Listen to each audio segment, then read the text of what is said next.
So I fire up YouTube and you won't believe what El Analista de Bits is doing. They're comparing Bloodborne on the PS5 Pro with the base PS5. I about rolled my eyes all the way into my skull and I had to catch myself and say, okay, what in the heck is going on here?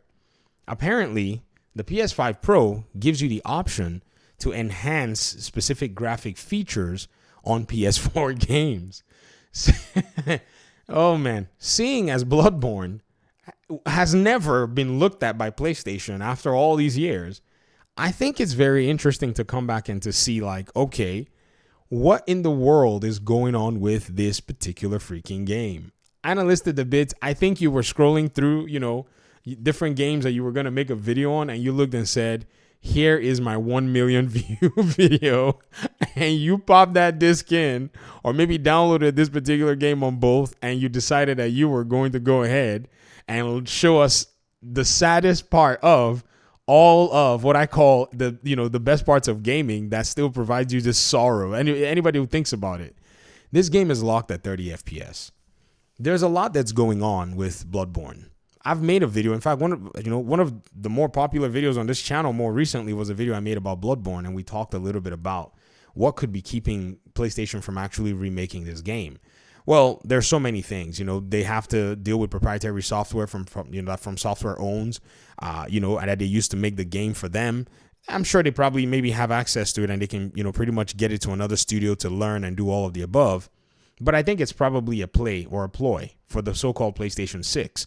I think they want to keep it locked here so that maybe you can go buy the remaster later down the road. Who knows? It could be being worked on in the grand scheme. Then there's also the side where From Software doesn't have any time for anybody because now they're big shots. I'm sure they probably have closed, about 30 million of Elden Ring. We saw that Hogwarts Legacy closed 30 million of Elden Ring. So maybe they've closed their 30 mil as well. But this is a very interesting thing. I think it goes to show that a console ecosystem is just one that is, for the most part, anybody who may be looking for, say, performance in terms of their gaming will be wasting their time to be bothered with anything like that.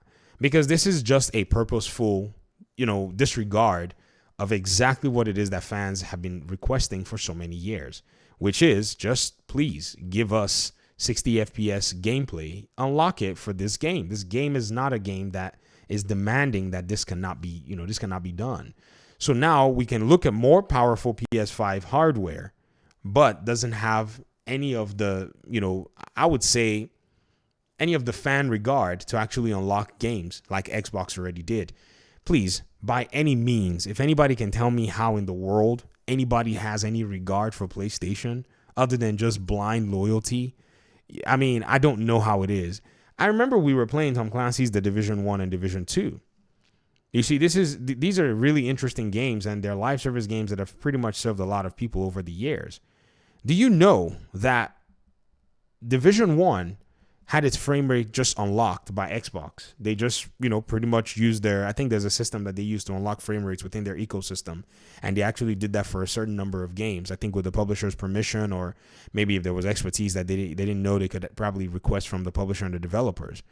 In the case of the Division 1 on PlayStation, 5, it is not unlocked. The frame rate's not unlocked. It's still at 30 FPS. They never did that with the first Division game that I remember. If they have changed it, I didn't know about it. I should know. But again, it might be something I've missed. But with Xbox, they did that.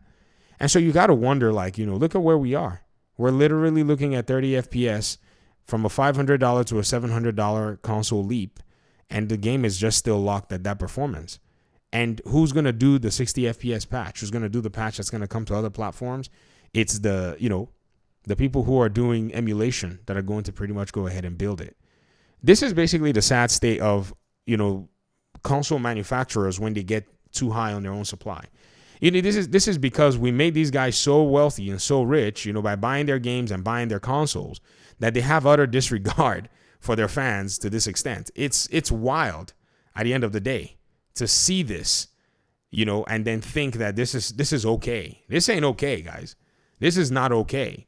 Like when you get more powerful hardware on PC, that hardware then takes on all of the work. It just scales. It would just take the game and scale the game It will brute force. It will try its best. Sometimes the software, which is the game, is intuitive enough, and it can detect the hardware and detect, VRAM and all these things. And it'll just do it. Developers have been doing this stuff for decades. Even as far back as PS3 games will go ahead and do that in many cases. They'll detect your hardware. But somehow on these consoles, they just superficially lock them, superficially hold them or clamp them down, and they're expecting people to pay $700 for that. And it's just crazy because PlayStation is the publisher of this game. This game was made for them, And so all we got to do now is basically look here and compare textures. This generation has been really, really weird. It's been really a wild generation for the consoles. Xbox, I think, has done okay. Giving Game Pass to their own people and giving them games they want, no one can argue against that. I mean, you'll see some crazy arguments trying to prop up or, come up against it, but we all know that that's trolling, because those people can't fathom that Xbox will do anything, pro-consumer, because they're so used to being robbed and, cheated in many cases that when they see something that's actually good, that trauma comes to surface and they can't believe it, which I think, again, highlights this particular sad reality over here.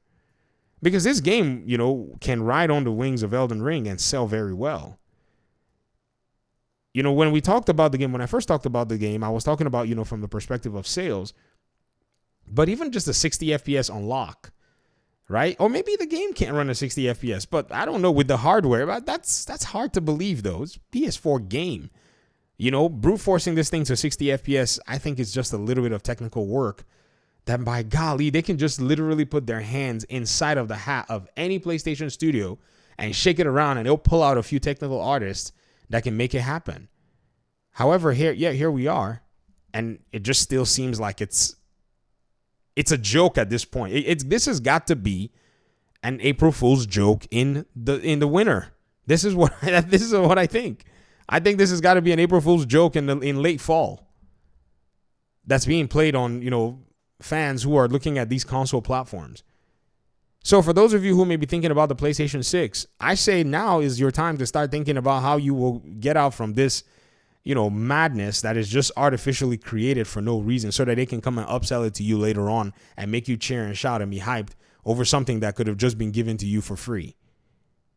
That's what this ploy might be. Or From Software might have looked and said, nah, we ain't dealing with you anymore.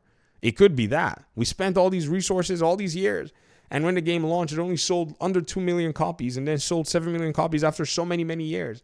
We're not even going to touch the file. We deleted it from our hard drive because of how much trauma the game gave us in terms of making it. But anyways, that's just tongue in cheek.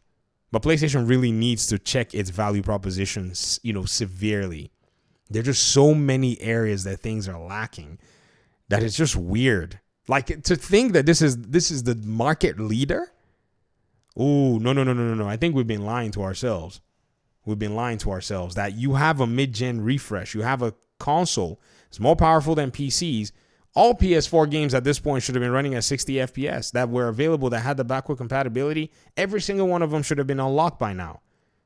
And the Pro should have been a thing where it's like, oh, let's just see how much more FPS we can get and how much more texture detail and texture quality we can get. That's what the PS5 Pro should have been doing for a lot of these PS4 games. Very interesting stuff. Talk to me in the comment section, guys. Peace out.